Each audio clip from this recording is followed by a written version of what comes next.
What's up, y'all? Welcome to the Porterway Podcast Clips channel. This is an emergency clip for y'all. This is going straight to the clips.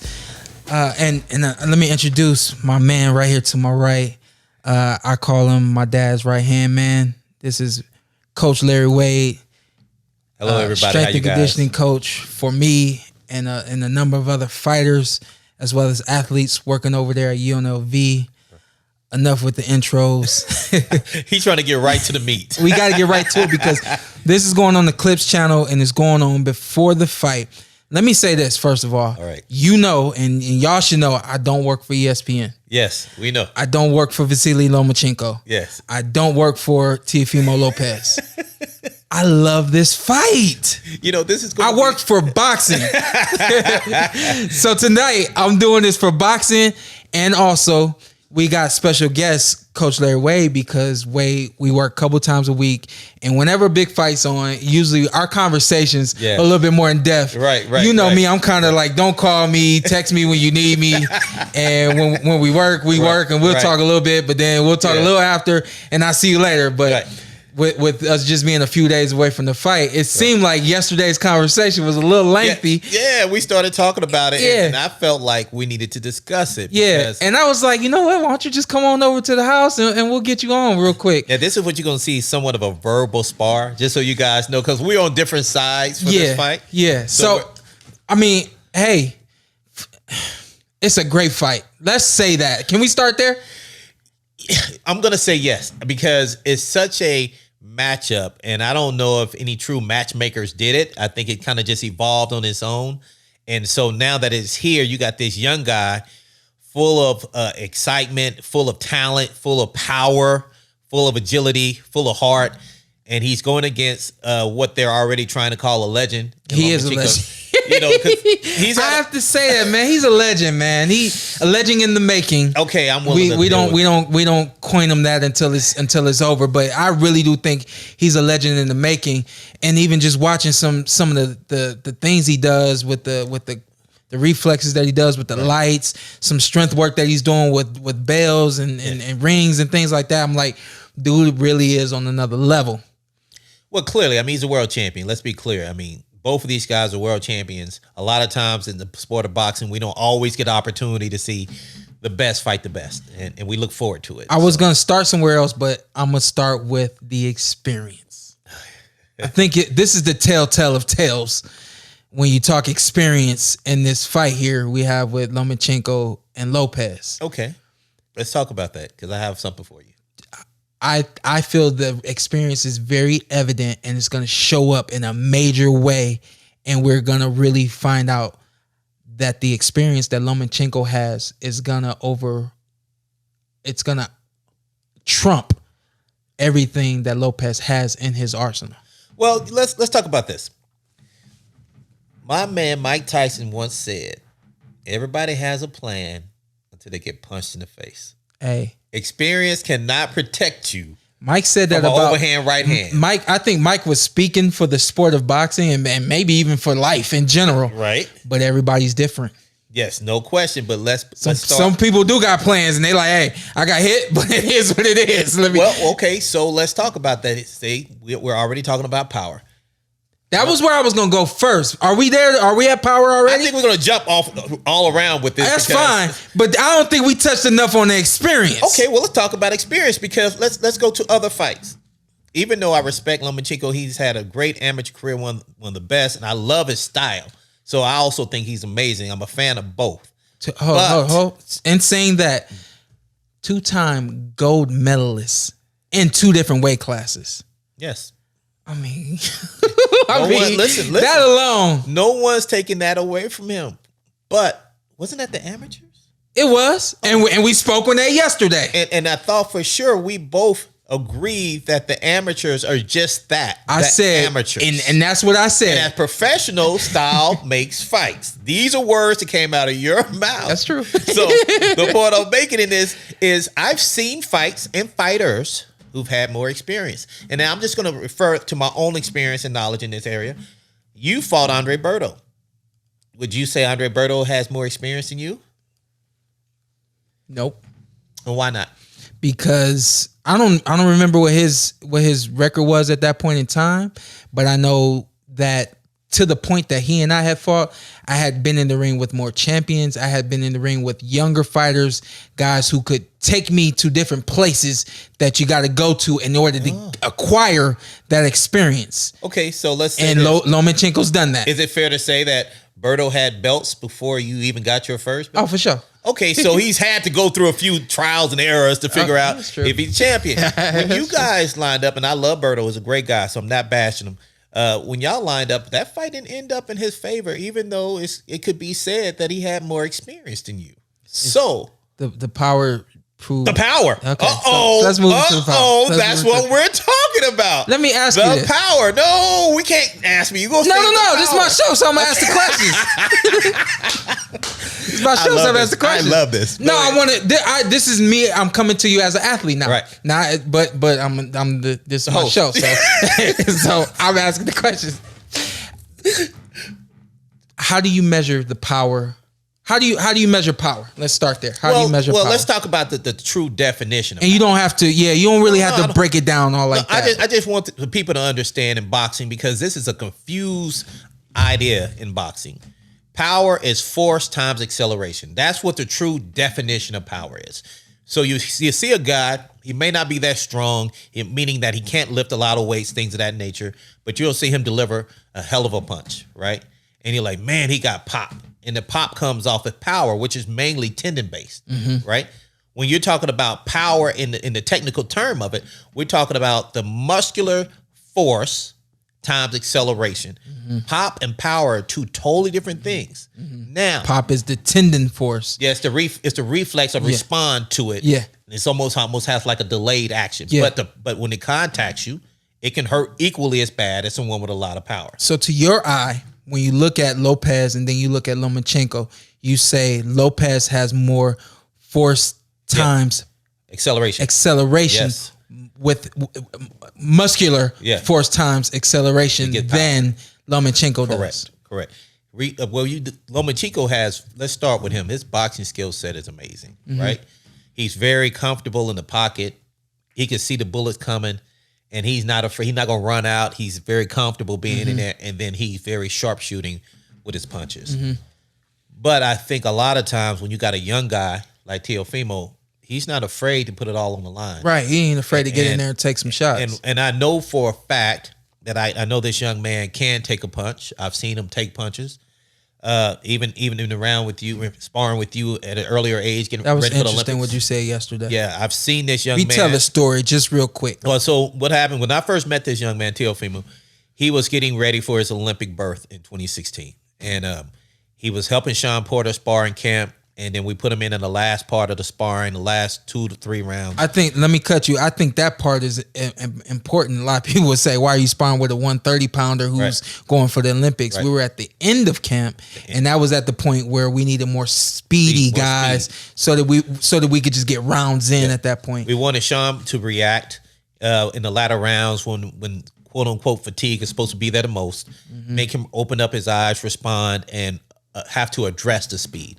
So we put Teo in there, and it was a great look for us.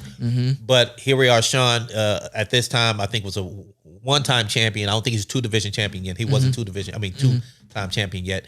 But yet he's in there with this kid, and this kid ended up having to take a couple of punches that normally a guy his size wouldn't be in there sparring with. But this kid had a lot of heart, a lot of fight. He took those punches, and he was able to sustain them. The part that I thought was interesting, when I'm going to relay to y'all, is you said, remember he took one of your punches. Like, no, I don't remember that. Yep. You said, remember he took your right hand, he took the overhand, and then he came right back and sat right there in front of you in the middle of the ring. It's like, come on. And I thought back for a second, and I said, yeah, I remember that way. I remember hitting him with that punch and then stepping back to make sure that he was okay. And not only was he okay, he was right there ready for some more. He wanted some more. Yeah, so, which is... And it was a flush shot, and you're talking about a guy who's developing to coming out of the amateurs, who's going to be short term before he come to pro, and you already at the pro level, already a world champion. And so he took that punch, and what that told me then, not only did he have heart, not only did he have agility, not only was he had courage, but he had a chin. So when you're dealing with a guy like that can put everything on the line, and he has all those same qualities of a world champion, considering he's already a world champion. I think when you get in there, you're going to be dealing with a different type of fighter. How does Lopez win this fight? I think his best. What are you seeing? What are you seeing him do to win this fight? I think he's going to definitely have to use his athleticism. He's going to have to use his agility. I think that he has to definitely not be afraid to set up the overhand right or set up the straight right hand. He's really good at those things. And if you watch his previous fights, a lot of his fights are sets up. He set people up. He put them into positions. Lomo's smart. Yeah. He fights in angles all the time. Yeah. I think that just like we've seen in fights with Caleb Plant, if you use your agility the right way and turn a guy, you can catch him, and then he can go down. The thing that I like about Lomachenko is not only does he fight off of angles, he fights where most guys are not comfortable. And basically right here. Right. Most guys are not comfortable within their when they're within arm's distance. True. Most guys need a little bit more space to calculate, to think, to set things up, to see what their guy is doing, and to basically be able to operate. Right. This dude will operate on your hip. He'll operate on your shoulder, and he'll make you step in a way that now he's behind you, and he's still able to make those things happen. I got a feeling that Lomachenko's going to put Lopez in some uncomfortable positions and just take control in those moments and win the fight based off of his experience and his knowledge of the game. I think Teofimo's going to rough him up. I would love to see that. He's a big guy. Once he goes in the ring that night, that has to happen, right? it has happened. I think that he's a big guy. He's gonna have to control the ring. He's gonna have to rough him up. He's gonna have to put him in positions where he's uncomfortable. I think he's gonna definitely have to set up that right hand. That right hand is vicious. It's going to have to land a few times. It's not going to be one. At this level, you don't see too many guys who are champions get knocked out. All right? So I'm not expecting that, even though I may want to see that, and I think every fan wants to see that happen in a major fight. But I think he's going to have to start hitting him early, wear him down so he can try to take advantage of him, because if he let Lomachenko box, it's going to be a long night. Wait, Lomachenko lost his second professional fight. Salido made him very uncomfortable. What happened to that? How'd that fight end? He lost. Yeah. Second pro fight. Yeah, but what happened and what caused it? He's been down. He's gotten up. He's made world champion after world champion. Yeah. Quit. Yes. Gary Russell, practically the fastest fighter in the world, With his hands, yeah. made him look bad Right. for 12 rounds. Yeah. Wait, what? Come on. Styles. You think at this point in his career, You're talking about a guy who's using at this point in his career, listen to me. You telling me at this point in his career, Lopez is going to show him something he's never seen before, he's never had to deal with before? Let me ask you something. At the last fight that you saw Lomachenko have, how did he look? I don't remember. That is part of the problem in itself.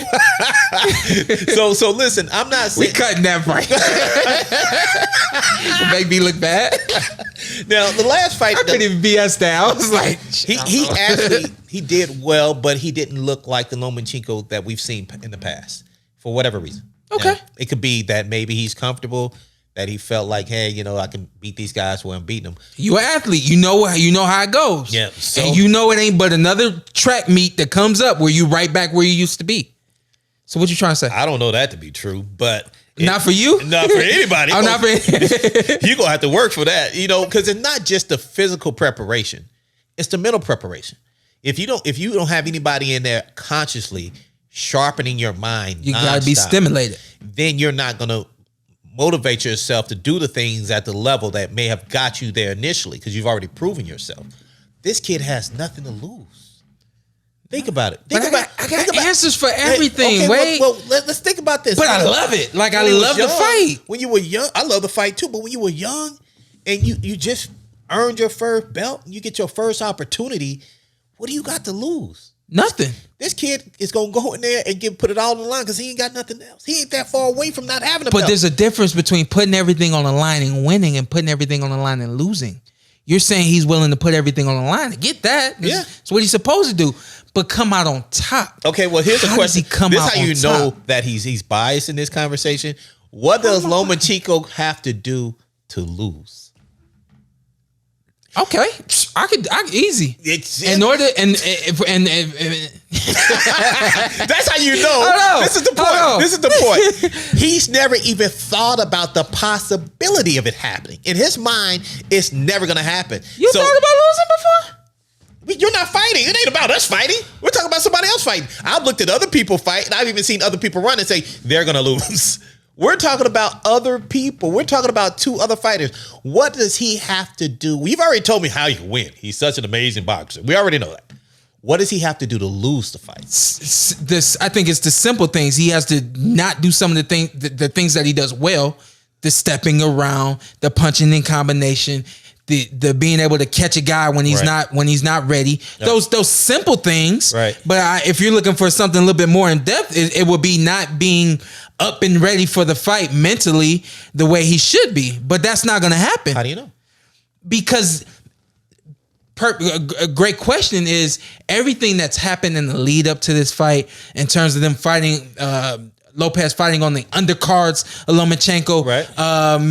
The energy around Lomachenko on his cards and the direct disrespect from not only the challenger but also the challenger's father and coach is enough for him to say, all right, look, this is it. And when we get in the ring, it's answers. on. I got answers.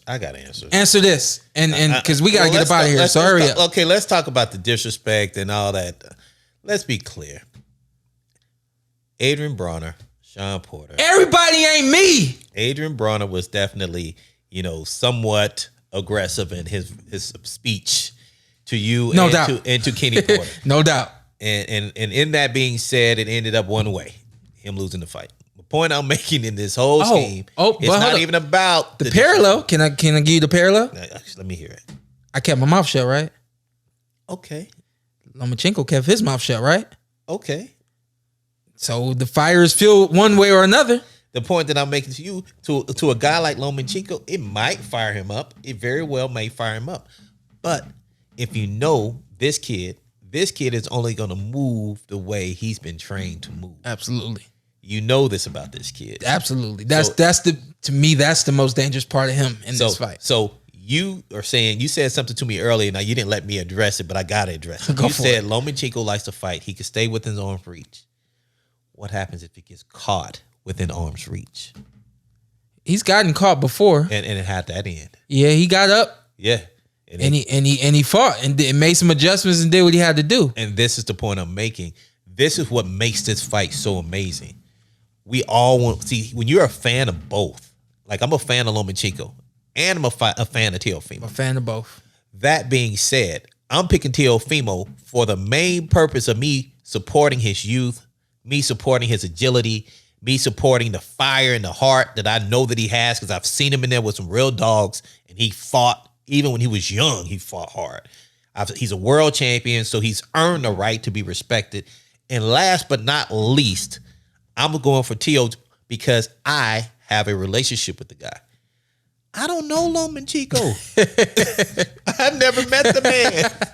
I'm a fan of him, right? But I've never. It's like it only goes so far. I get it. So I get it. Like it's been a couple times, like during this discussion and a couple other discussions, where I'm like, why am I so fired up about this guy? I don't know. Because it's a great fight, man. Yeah. Come on now. I'm like, why am I so fired up? I don't know him. This fight is one of those fights that you actually do record. Yeah. And you go back. Keep on and watch it. You go back, and when you have an event at your house, you play it. Yeah. Because somebody in that room either saw it and enjoyed it, or didn't see it at all and wants to sit down and watch the whole fight from start to finish. Yeah. This is one of those fights. This one does not disappoint.